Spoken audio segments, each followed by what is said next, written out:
इसलिए क्योंकि समूची दुनिया ऊर्जा से चलती है, एनर्जी से चलती है, और भारत में एनर्जी पैदा करने के लिए जो सबसे बड़ा और सबसे जरूरी प्रोडक्ट है वो है कोयला। पॉलिसी ऐसी है जो इस देश में कोयला खदान के मालिकों को फंसा चुकी है। पॉलिसी ऐसे है जो अपने तौर पर एक ऐसी परिस्थिति इस देश में डेवलप कर चुकी है जहां पे संकट एनर्जी का आ गया है, और आज की तारीख में वही कोयला सरकार के गले की हड्डी बन गया। क्योंकि कोयला अगर नहीं होगा तो फिर एनर्जी कैसे होगी, एनर्जी नहीं होगी तो इस देश में स्टील कैसे बनेगा, एनर्जी नहीं होगी तो इस देश के भीतर में बिजली उत्पादन ठप पड़ जाएगा, सीमेंट फैक्ट्री ठप पड़ जाएगी, और उसके बाद कंस्ट्रक्शन नहीं हो पाएगा। यानी सारी परिस्थितियों में आपको एनर्जी बाहर से मंगानी पड़ेगी। तो क्या वाकई कोयला बाहर से मंगाया जाएगा? क्या वाकई इस देश में एनर्जी प्रोडक्शन धीरे धीरे ठप होने की स्थिति में आ रहा है? परिस्थिति है क्या? ये सारे ऐसे सवाल हैं जिसे हमें लगता है कि आज समझना चाहिए। इस देश में मोदी सत्ता ने जो निर्णय लिए वो निर्णय वाकई क्या इस देश के अनुकूल थे, या सिर्फ ये सोचकर निर्णय लिए जा रहे थे कि हम आने वाले वक्त में इस देश की उन तमाम पॉलिसीज को दफन कर देंगे जिससे चुटकी भर भी लाभ इस देश की राजनीतिक सत्ताओं को पहुंचता है। और उसी के केंद्र में है यह कोल ब्लॉक्स, कोयला खदान। और शायद इसीलिए जिन 216 कोयला खदानों को लेकर सीएजी ने जब रिपोर्ट दी 2012 में, उसके बाद मोदी सरकार ने कहा अब यह संभव नहीं है कि इस देश में कोल ब्लॉक्स किसी को भी बांट दिए जाए जैसे मनमोहन सरकार ने बांट दिए। हमने आज दस्तावेजों को निकाला और परखना शुरू किया। तब से लेकर अब तक वह कौन सी परिस्थिति है जिसमें ऐसा संकट इससे पहले इस देश के भीतर में कभी कोयले को लेकर नहीं आया था, क्योंकि भारत दुनिया में कोयले को उत्पादन करने वाला दूसरे नंबर का देश है, और भारत जो कोयला आयात करता है उसमें भी वह दूसरे नंबर पर आता है। यानी पहले नंबर पर चीन है, दूसरे नंबर पर भारत आता है, चाहे उत्पादन का जिक्र हो चाहे इंपोर्ट का जिक्र हो। दुनिया के बाजार में कोयला महंगा हो रहा है, भारत के भीतर कोयला उत्पादन ठप पड़ रहा है। यहां तक कि कोल इंडिया CIL वह भी अपने तौर पर जो टारगेट दिया जाता है उस टारगेट को छू पाने की स्थिति में नहीं है। इन सारी परिस्थितियों में जो कोयला खदान ऑक्शन किए गए, जिन जिन प्राइवेट हाथों में यह सोच कर दिए गए इससे रेवेन्यू का लाभ होगा, इससे सरकार के पास पैसा आएगा। शुरुआती दौर में तो जो भी चकाचौंध उस कॉर्पोरेट को भी दिखाई गई या जिनके हाथ में कोयला खदान थमाया गया, उनके जरिए जो पैसा ले लिया गया बिना कोयला खदान शुरू किए हुए, और जो पॉलिसी बनाई गई उसने नया संकट इस देश में पैदा कर दिया। कोरोना काल के बाद जब इकोनॉमी डगमग है, किसी के पास पैसा नहीं है, तो आप जब कोयले खदान का ऑक्शन भी करते हैं तो उससे पहले ही आप चाहते हैं कि जमीन के नीचे जितना भी कोयला है उसका एक रेवेन्यू मॉडल पहले बना लिया जाए, और उस रेवेन्यू मॉडल के तहत ही इस ऑक्शन की बीड लगाई जाए। उसमें आपको 4% देना होगा। यानी अगर आपको कोयला खदान लेना है और हमको पता चल गया कि उसमें तकरीबन 1000 करोड़ का कोयला जमीन के नीचे है, तो आप हमको 40 करोड़ तो तुरंत दे दीजिए। किसी XYZ ने कहा हम आपको 5% देंगे, यानी 50 करोड़ हम आपको तुरंत दे रहे हैं। किसी ने कहा हम 6% देंगे। और इसी तरीके से मसला चाहे लीज के रजिस्ट्रेशन को कराने का हो, जो भारत सरकार के अधीन आएगा, कोयला मंत्रालय, वहां कराना होगा, या फिर जमीन को लेकर जब आपको स्टेट में रजिस्ट्रेशन कराना होगा, और जब आप खदान खोलेंगे तो उसके मातहत जो भी जमीन आप कब्जे में लेंगे उस जमीन पर जो लैंड एक्विजिशन एक्ट है जब वो रोल करने पड़ेगा, तो उसके बाद पता चलेगा कि भारत में कोयला खदान से निकालना बाहर से आयात करने की तुलना में ज्यादा महंगा सौदा है। तो इस देश में खदानों से जो भी प्राइवेट सेक्टर है वो खदान से कोयला कैसे निकालेगा? पॉलिसी ऐसी है जो इस देश में कोयला खदान के मालिकों को फंसा चुकी है। पॉलिसी ऐसे है जो अपने तौर पर एक ऐसी परिस्थिति इस देश में डेवलप कर चुकी है जहां पे संकट एनर्जी का आ गया है। तो हमें लगता है आज जरा सिलसिलेवार तरीके से इसलिए समझिए क्योंकि भारत में सिर्फ और सिर्फ राजनीति रेंगती है। राजनीति भी ऐसी वैसी नहीं।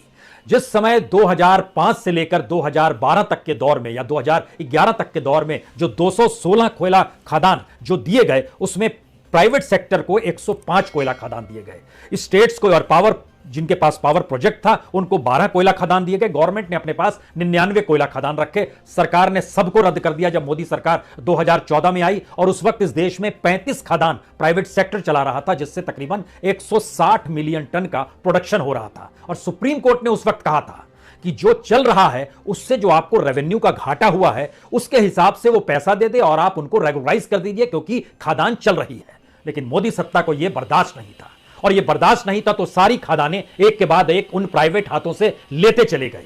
इन परिस्थितियों के बीच में 294 रुपए प्रति टन के हिसाब से भरपाई करने की स्थिति सुप्रीम कोर्ट ने तय करती थी, लेकिन मोदी गवर्नमेंट को यह मंजूर नहीं था। बात इसके धीरे से आगे बढ़ी, और आगे की परिस्थितियों में जब कोल ऑक्शन और कोल माइन ऑक्शन जब शुरू हुआ तो अलग अलग तरीके से अलग अलग वक्त में ऑक्शन की शुरुआत की गई। 2020 में 41 कोयला खदानों को ऑक्शन किया गया। 2021 किस में? 67 कोयला खदानों का ऑक्शन किया गया, लेकिन कोई भी कोयला खदान से कोयला निकालने का काम शुरू क्यों नहीं हुआ? यह राज्य दर राज्य परिस्थिति देखते चले जाइएगा। लेकिन इन सब के बीच जो एमडीओ, जो मॉडर्नाइजेशन जो पूरा कोयले को लेकर होता है, उस दिशा में सबसे तेजी से काम अडानी ग्रुप ने शुरू किया। इस देश के भीतर में वह राज्य जो बीजेपी शासित राज्य नहीं है, उसमें सबसे महत्वपूर्ण छत्तीसगढ़ का जिक्र करने की जरूरत है। वहां पर भी जो कोयला खदान थे वो सबसे ज्यादा बड़ी तादाद में अडानी के पास आ गए। यह तो एक हिस्सा है, लेकिन इसका दूसरा हिस्सा यह है कि इस देश में कोयला जमीन के नीचे होता है। उस जमीन के ऊपर या तो फॉरेस्ट होते हैं या ट्राइबल्स रहते हैं। फॉरेस्ट भी होते हैं तो वही फॉरेस्ट होता है आदिवासियों की जिंदगी को चलाता है, और उनके पुनर्वास को लेकर आपने कोई पॉलिसी बनाई नहीं है। यह स्टेट गवर्नमेंट के सामने प्रॉब्लम आई तो स्टेट और सेंटर के बीच में यह टकराव भी खूब देखने को मिला। लेकिन सवाल सबसे बड़ा यह है कि क्या वाकई मौजूदा वक्त में कोयला है नहीं?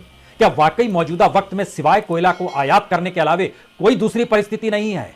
क्या वाकई कोयला आयात किया जाएगा तो बिजली महंगी हो जाएगी? क्या वाकई राज्यों के सामने खतरे की घंटी बज रही है कि अगर कोयला नहीं तो फिर पावर जनरेशन बंद हो जाएगा? इन सारी परिस्थितियों में इस सरकार ने जो भी पॉलिसीगत डिसीजन लिए उसकी परिस्थिति क्या है? एक के बाद एक देखिए। भारत सरकार के अधीन आने वाली कोल इंडिया लिमिटेड का प्रोडक्शन धीरे धीरे नीचे जाता है। 2018-19 में कोल इंडिया का प्रोडक्शन 607 मिलियन टन, अगले बरस घट के ये 602 मिलियन टन पे आता है, और पिछले बरस 2020-21 में यह घटकर 596 मिलियन टन आता है, और इस बार फिलहाल जो जानकारी आ रही है वह और कम हो गया है।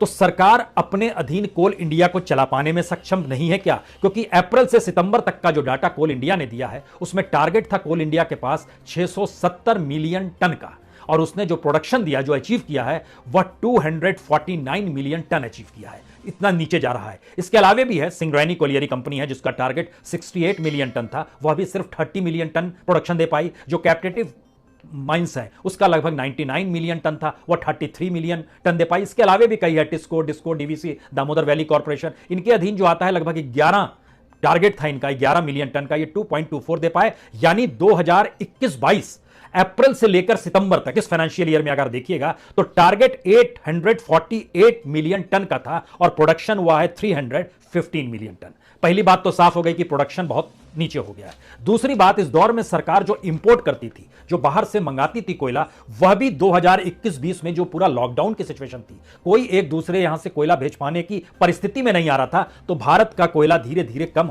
होना शुरू हो गया। 2015-16 में अगर 203 मिलियन टन भारत इंपोर्ट कर रहा था तो यह घटते घटते 2021-22 की जो जानकारी निकल कर आई, सिर्फ 62 मिलियन टन ही वह कर पाया है, क्योंकि इस दौर में कोयला दुनिया के बाजार में भी महंगा हो गया। यानी पहले राउंड में इस देश की पॉलिसीज ने इस देश में कोयला महंगा किया, जिसकी वजह से जो ऑक्शन में कोयला खदान ले भी गए थे उन्होंने भी उस खदान को शुरू नहीं किया, और परसों ही 11 बिड हुई है, न्यू बिड, उसी कोयला खदान में से जिसकी पहले बिड हो चुकी थी। यानी पॉलिसी इतनी पैरालाइटिक अटैक में आ जाएगी गवर्नमेंट की, जो कि ये सोच कर निकली थी कि हम राजनीतिक सत्ता तो हमें कोलगेट से मिली है, जिसमें सीएजी की रिपोर्ट थी, उसकी कोई वैज्ञानिक कारण आज तक कोई नहीं समझ पाया कि अगर इस देश को 1,86,000 करोड़ के राजस्व का नुकसान हुआ है, तो जब मोदी सरकार आई और उस पूरी परिस्थितियों को कैंसिल कर दिया, तो सरकार का डाटा जो है वह 50,000 करोड़ तक भी क्यों नहीं पहुंच पा रहा है, जो वो एक्शन लगातार कर रही है। ये सारे सवाल इस दौर के इसलिए मौजूदा वक्त में महत्वपूर्ण हो गए क्योंकि आपकी इकोनॉमी डगमगा चुकी है, और जब इकोनॉमी डगमगाएगी तो इस देश में कोई भी चीज महंगी होगी तो काउंटर में किसी दूसरे का प्रोडक्ट वही आकर खड़ा हो जाएगा। मसलन हमारे यहां भी स्टील कॉस्टली हो जाएगा, तो क्या आप चीन से आने वाले स्टील के इंपोर्ट को रोक पाएंगे? जो दूसरे, वो चाहे हांगकांग के मार्केट से निकल कर आए, मलेशिया के मार्केट से निकल कर आए, सिंगापुर के मार्केट से निकल कर आए, क्या आप रोक पाएंगे? यानी एनर्जी से जुड़ी हुई वो सारे प्रोडक्ट्स जो कॉस्टली होते चले जाएंगे, तो इंटरनेशनली मार्केट में अगर उनकी कीमत कम होगी तो वो आपके दरवाजे पर आकर खड़े होंगे, और आप उन्हें रोक नहीं सकते हैं क्योंकि आपने WTO में भी हस्ताक्षर किया है, तो आप वर्ल्ड ट्रेड ऑर्गेनाइजेशन के भी सदस्य के तौर पर हैं, आप उनको रोक नहीं सकते हैं। आपको अपने देश के भीतर में स्वावलंबी होना था, जो आत्मनिर्भरता का आपका नारा था और उसके जरिए जो चकाचौंध आपने दिखलाई थी, उसी का यह सच है कि आप कैसे धीरे धीरे फेल्यूर होते चले गए। अब इसकी अगला बड़ा सवाल था कि जब आपका माइनिंग कॉस्ट बढ़ रहा है, रॉयल्टी कॉस्ट बढ़ रही है, रजिस्ट्री कॉस्ट बढ़ रही है, तो आप इस देश में कोयला खदान से कैसे निकालेंगे? और नहीं निकालेंगे तो अब जो पावर प्लांट है उनके पास कोयला कैसे जाएगा? ये नया संकट आके खड़ा हो गया है, जिसका जवाब पता नहीं मोदी सरकार दे पाए या नहीं दे पाए। लेकिन एक चीज जान लीजिए कि 2019 के बाद से अभी तक बिजली की खपत 17% बढ़ी है और कोयले के दाम 40% बढ़े हैं।